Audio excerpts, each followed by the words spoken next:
On the previous session, we introduced the topic. May you please pay attention? We introduced the topic called electronics, and we say electronics is the branch of physics which deals with the study of origin, properties, behavior, and the manner in which electrons travel while carrying information. So we say the matter of how electrons travel while carrying information. Electrons, they just travel from one place to another, travel while carrying information. That's all about electronics. That's the study which deals with these matters. Let's talk about under electronics, we have different devices which are going to be used. Some of the components we need electronics component, electronic components. And then we say we have two types of electronics. We have active and passive. We just open the book and then try to see what we discussed in the previous session. Active components are those components which supply power to the system, and passive are the ones which consume power or energy. And we mentioned some of these active components, and then we say that we have components like here we have insulator, transistors, hapa tukamention inductors, capacitors kwenye passive. Later on we discuss classification of materials. Tunasema kwamba material classification ya solid materials zinakuwa divided into three categories. Material tuna subdivide into three categories kwa kutegemea na namna yanavyoconduct current. We say we have three categories of materials. The first one, we say we have the so-called conductors.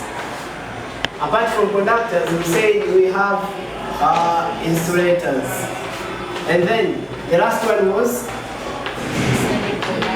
semiconductors. Semiconductors, which kind? Now let's talk about conductors. We say conductors are materials which allow the passage of electric current and heat.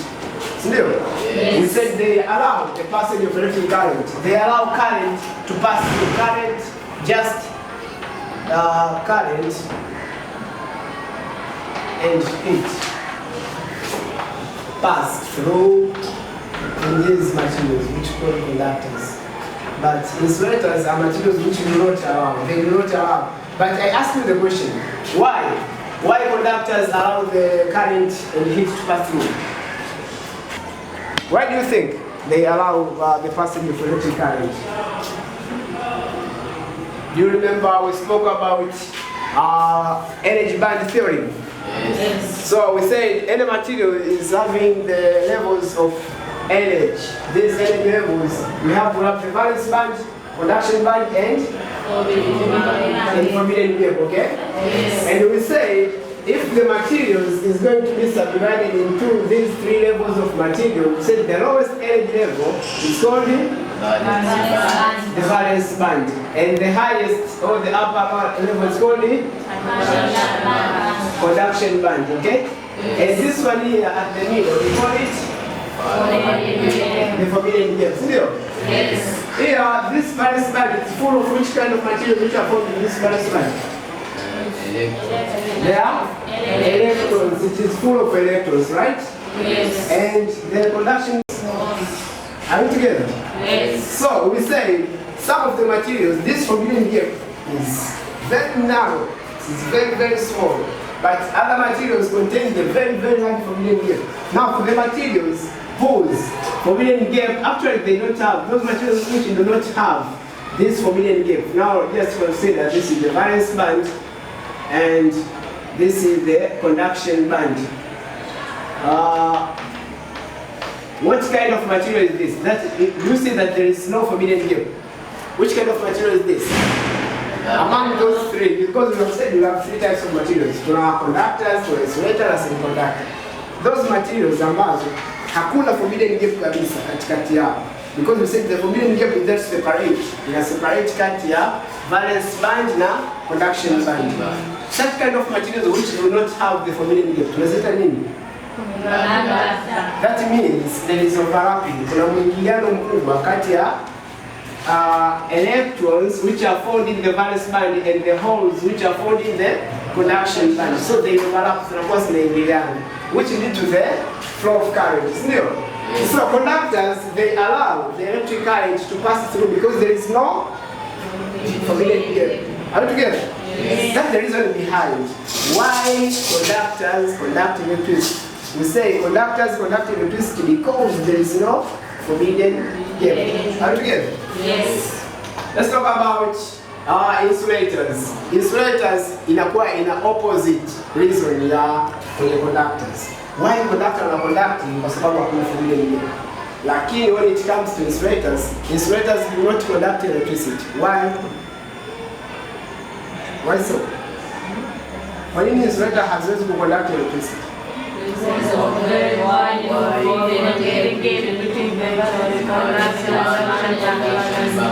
Yes, that's very good.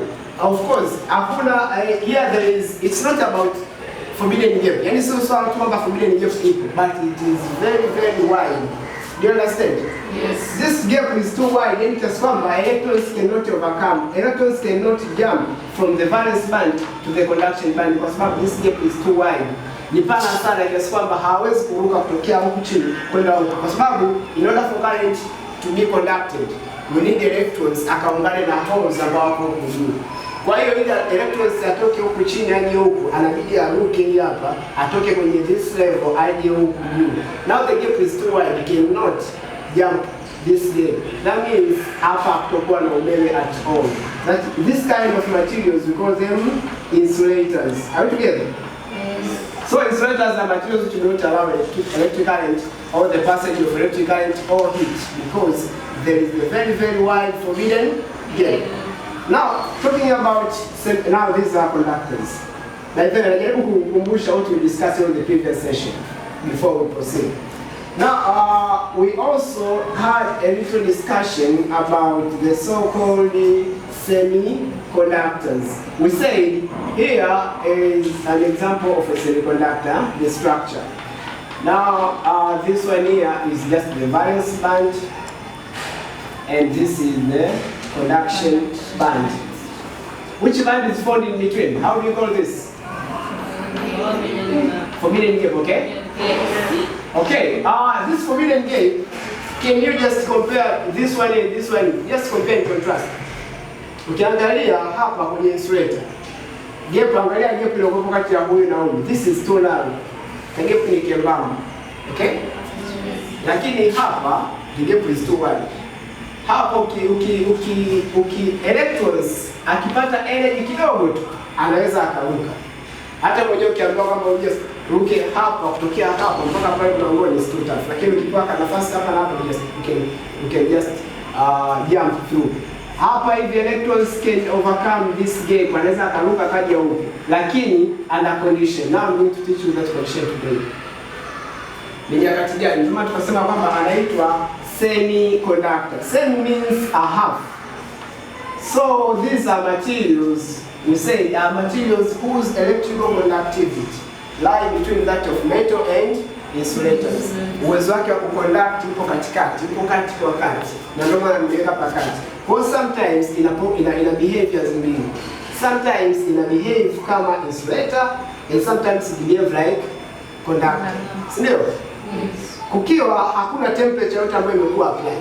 If you don't apply any kind of temperature here, without application of temperature, manake electrons watakuwa wamefreeze, wameganda. Manake ni kwamba you just think of atomic structure like this.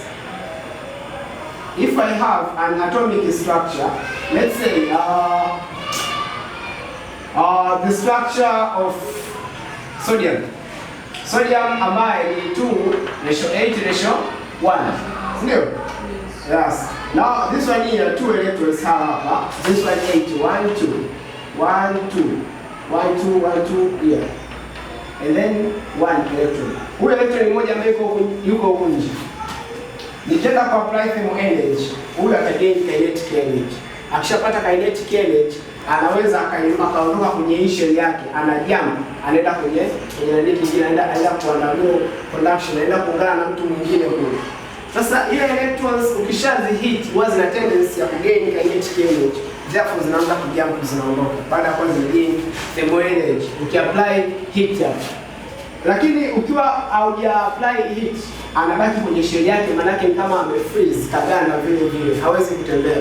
Kwa hiyo the moment ikiwa katika absolute zero temperature, temperature ikiwa ni ndogo sana, electrons wote wanabaki kwenye valence band. Hawezi kumove kutokea kwenye valence band kwenda kwenye conduction band. Kwa hiyo itakuwa ina behave kama nani?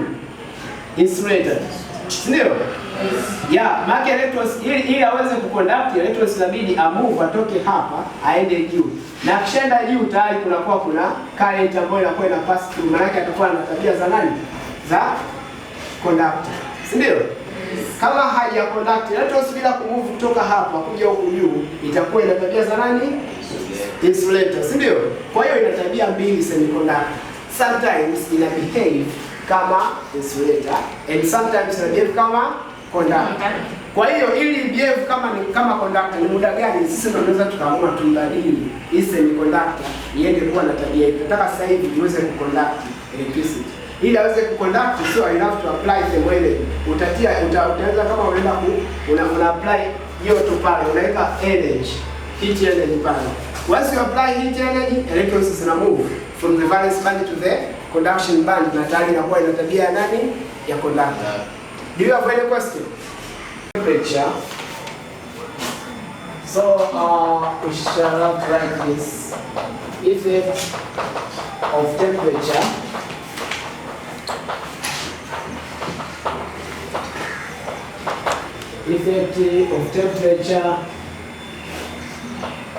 on solid. The effect of temperature, we may write the effect of temperature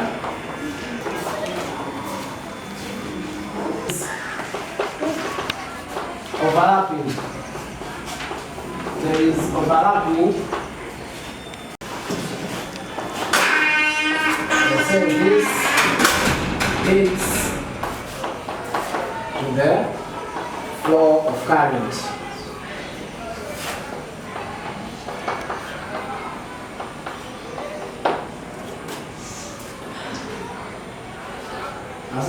However, due to increase in temperature,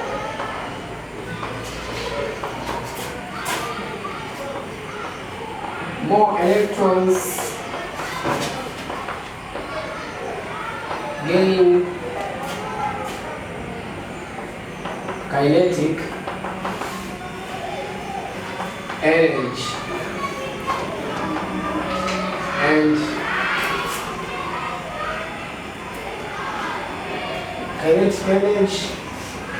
move rapidly. This leads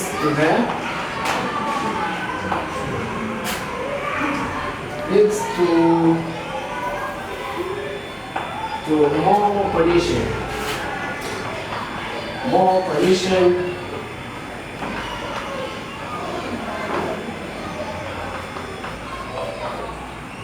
between the electrons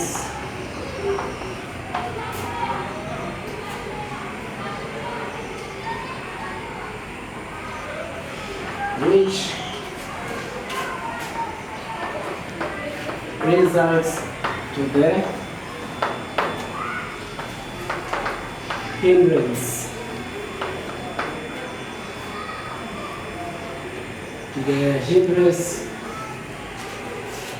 or increase in resistance.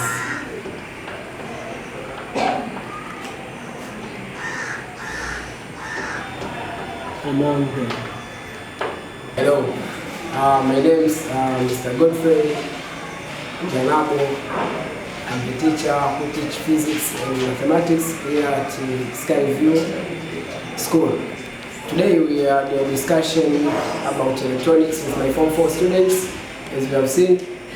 So we are discussing about electronics, and I would like to advise all of you to keep on watching our YouTube channel called, you just subscribe and watch our channel called Skyview Media. Thank you. Skyview, Skyview.